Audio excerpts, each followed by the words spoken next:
Hola gente de YouTube, los saludo cordialmente, sean bienvenidos a mi segunda video investigación, de la pintura del niño llorón, que creo polémica y la sigue creando en algunos lugares. Sin más que decir, comencemos la video investigación.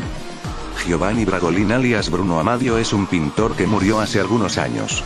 Es conocido básicamente por una peculiar pintura conocida como el niño llorón. Cuenta la historia que en él retrató a un niño de un orfanato.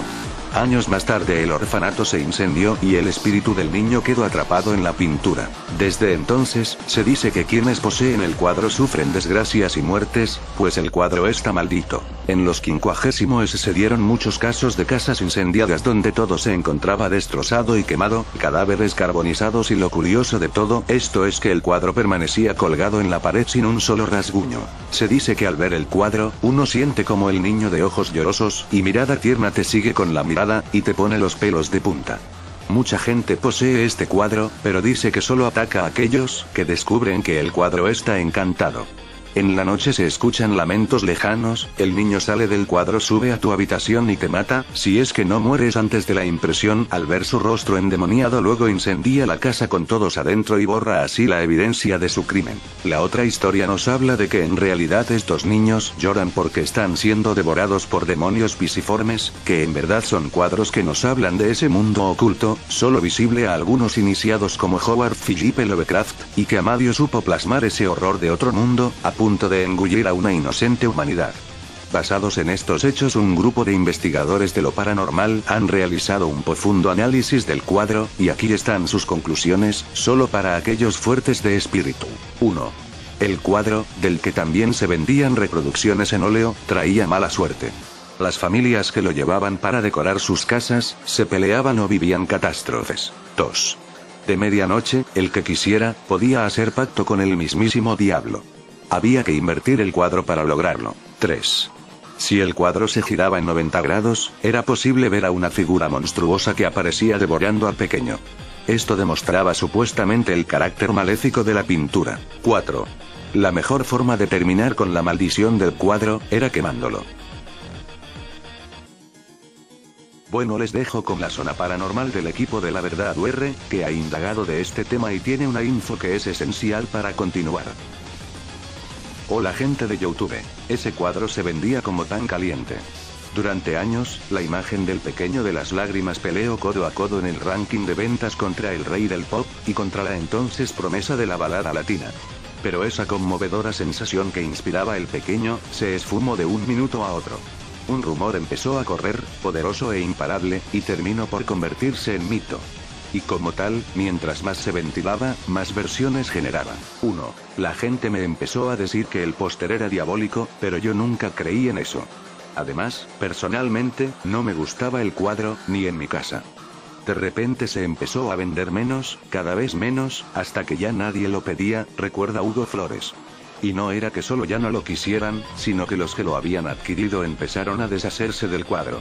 A comienzos de los 90 ya casi no había señales de la imagen. La señora Iris Rebolledo recuerda que era tan fuerte el rumor de la maldición que escondía el cuadro, que con su marido decidieron deshacerse de él en 1982. Y lo quemaron. No se había acordado del tema hasta hoy. Quedó inquieta después de las preguntas y al otro día, cuando estaba en la peluquería, decidió poner el tema en el tapete. La historia que narró paró los pelos de los clientes que estaban ahí. Y no solo eso, sino que provocó una seguidilla de confesiones. Una mujer contó que cuando estaba en el colegio, el cuadro colgaba en una de las salas de clases y que a los niños les daba miedo entrar ahí. Creían que era Satanás. Iris pensó que el tema llegaría hasta ahí, pero aún quedaban un par de anécdotas por escuchar. Otra de las clientes recordó que su cuñado había tenido la imagen en su casa y que solo había vivido desgracias. Y otro, confesó que una vez había obsequiado un bosquejo a lápiz del niño y a la persona que lo había recibido le había empezado a ir de mal en peor. Tratando de encontrar una explicación del fenómeno, recorrimos ferias, mercados persas, anticuarios y pintacotecas. La idea era empezar por saber quién lo había pintado y si lo había hecho con esas intenciones. En definitiva, cuánto había de mito. Y pese que el niño que llora no estaba por ningún lado, los testimonios aparecían por montones. Una profesional cuyo nombre comienza con M, describió que la imagen estuvo en su familia hasta el 89. Relacionamos la cantidad de peleas que hubo en la casa con la presencia de la figura. De hecho, después de quemarla, fue antes de una Navidad, no hubo más conflictos ni escándalos. Mucha gente recuerda la historia, ya sea porque tuvo al famoso niño en su casa o, simplemente, porque la escuchó. Sin embargo, dar con un óleo o póster hoy es casi lo mismo que encontrar una aguja en un pajar. Una pista esperanzadora surgió entre medio. En el restaurante La Pica de Lucho Jara lo tienen, soplaron por ahí. Pero Luis Jara, el dueño del local, no el cantante, ya no lo tenía. Estuvo aquí hasta hace algunos meses, pero siempre venía una universitaria y me pedía que se lo regalara. Hasta que un día se lo pase, explica. Don Luis, muy amable, quedó pensativo con aquello del cuadro y, para ayudarnos, comenzó a averiguar dónde estaba la joven. Le preguntó a unos compañeros de esta, que eran clientes de su restaurante, dónde poder ubicarla. Pero ella había congelado su carrera y estaba inubicable. Sin embargo, había un dato más. Impresos San Isidro, ubicado en Arturo Prat, era el lugar donde se hacía en serie el póster. En esa época se trabajaba con películas y cuando el rumor empezó a correr tan fuerte, se dejó de vender y no lo hicimos más. Bueno, acá les dejo uno de los tantos testimonios que me encontré por la web. Bueno, en la casa de mi tía en la costa argentina, más precisamente en la localidad de Claromeco, cerca de Tres Arroyos, siempre estuvo este cuadrito. Mi tía es una persona la cual es vidente natural, se contacta con espíritus, es muy religiosa y la particularidad de ella es que no les teme. Mi mamá y mis otras tías se les temen, y mucho.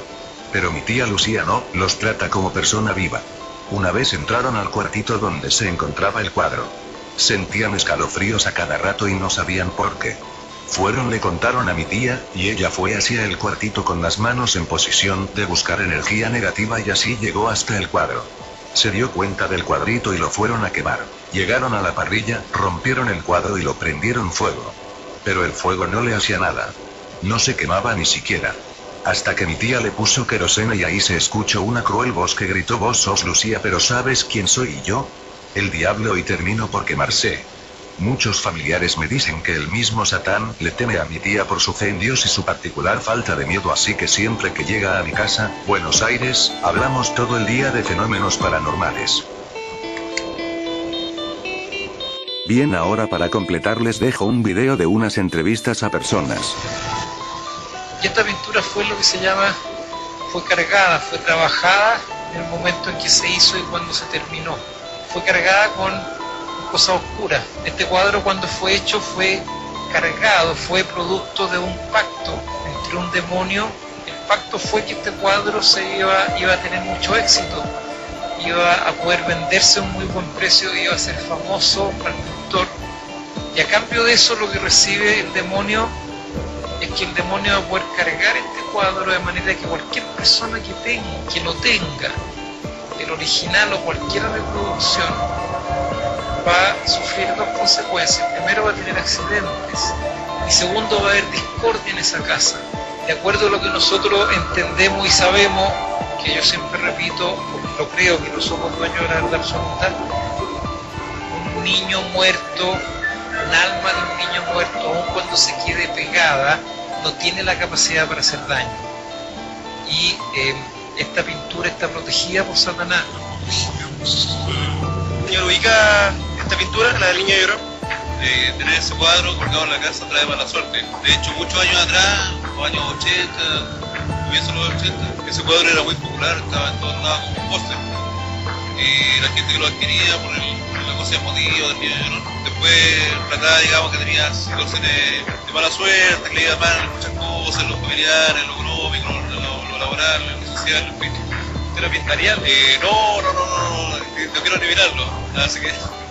Una clienta en un momento dado me dijo que ese era el cuadro en la Yeta, era talla mala suerte en la casa que lo tuviera. Y por ende me costó venderlo y por la creencia de la gente opté por no pintarlo más. Otro de los mitos cuenta que el niño llora porque está siendo devorado por un demonio, algo que es posible observar al girar el cuadro en 90 grados, pero el parapsicólogo Carlos Mechi dio una lectura nueva a partir de esta observación. En una copia que saqué del computador, aquí se ve con más claridad. Ahí se ve claramente una serpiente con su lengua hacia afuera, se ve una pezuña de cabra, pero la pezuña también es propia del demonio. Y se ve una especie de lobo que está como mordiendo. Sería difícil pensar que casualidad ha dado que efectivamente es un cuadro que fue cargado de manera de hacer daño. Lo más probable es que haya sido hecho por el pintor en este pacto que hicieron con Satanás. Este niño siempre representó una imagen muy bonita para toda la gente, pero aparentemente, porque en realidad es una imagen de un anticristo. Eso es lo único que les puedo decir, eso es lo que yo sé de él. ¿Hace cuántos años, de qué año que sabes? Hará unos 30 años más o menos. Y es algo que yo sé que por lógica es así. ¿Qué por lógica? Muchas personas que yo conocí que tenían esta imagen en grande, fue gente que después le ha ido muy mal. ¿Realidad o mito? Observe bien a los ojos del niño. Son tiernos y con mirada llorosa. Se dará cuenta que lo sigue con su mirada. Haga la prueba y saque sus propias conclusiones. Bueno, en mi opinión me parece mentira que el alma de un niño o de cualquier persona quede atrapada en una pintura o en cualquier objeto. Eso sí, lo que creo que puede ser posible es que Bruno Amadio haya hecho un posible pacto con el diablo y que la pintura de alguna forma se vea afectada ante eso y de mala suerte y esas cosas.